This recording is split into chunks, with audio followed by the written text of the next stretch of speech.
আসসালামু আলাইকুম। দেখতেই পাচ্ছেন আমি চায়ের জন্য পানি এখানে বসিয়েছিলাম এবং পানিটা অলরেডি ফুটে উঠেছিল। আমি এখানে চা পাতা দিয়ে দিলাম। চা পাতাটা দেওয়ার পর আসলে আমি অনেকক্ষণ একটু শুকিয়ে নিই। অনেকক্ষণ বলতে 5-7 মিনিটের মতো আমি এটাকে একটু ভালো মতো শুকিয়ে নিই, যাতে চা পাতার ফ্লেভারটাও ভালো মতো ছড়িয়ে যায়। আর এই যে এখানে দেখতে পাচ্ছেন আমার ঝোলার খেজুরের গুড় যেটা, এটা আর আমি গরম পানির মধ্যে এখানে পাউডার মিল্ক ইউজ করব।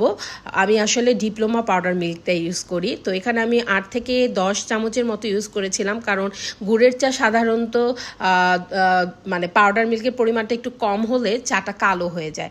তো এই জন্য আমি এখানে একটু পাউডার মিল্কটা একটু বেশি দিয়েছিলাম।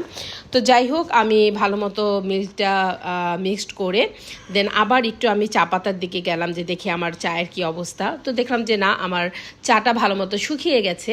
এরপরে আমি এখানে গুড় দেওয়া স্টার্ট করব। আমি বাটিতে যতটুকু দেখেছেন গুড় নিয়েছিলাম অতটুকু গুড়ই আমি চা পাতাতে দিয়ে দিয়েছিলাম। এই যে এখন আমি স্টার্ট করে দিলাম গুড়টা দেওয়া, এবং ভালো মতো চা পাতাটার সাথে মানে চায়ের যে পাতার যে পানিটা সেটার সাথে আমি একেবারে ভালো মতো গুড়টা মিক্সড করে নিলাম।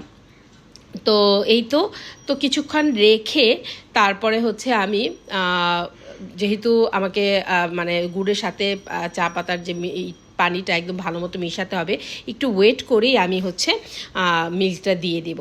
তো এই তো আমি গুড়টা মিশাচ্ছি একদম অল্প অল্প করে, যেহেতু ভিডিও করতেছে এই জন্য অল্প অল্প করে আমাকে দিতে হচ্ছে। তো যাই হোক, ইগনোর মাই ব্যাকগ্রাউন্ড সাউন্ড। তো এই যে আমি এখন মিল্কটা দিয়ে দিব।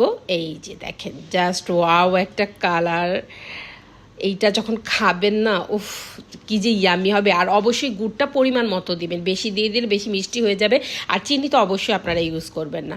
সো আমি এটাকে 2 বার আপনার ফুটিয়ে ওঠার পরে আমি নামিয়ে নিয়েছিলাম, এবং তারপরে তো আমি মজার মজার পাউরুটি দিয়ে খেয়ে নিয়েছিলাম। সো কেমন লাগলো জানাবেন। আসসালামু আলাইকুম।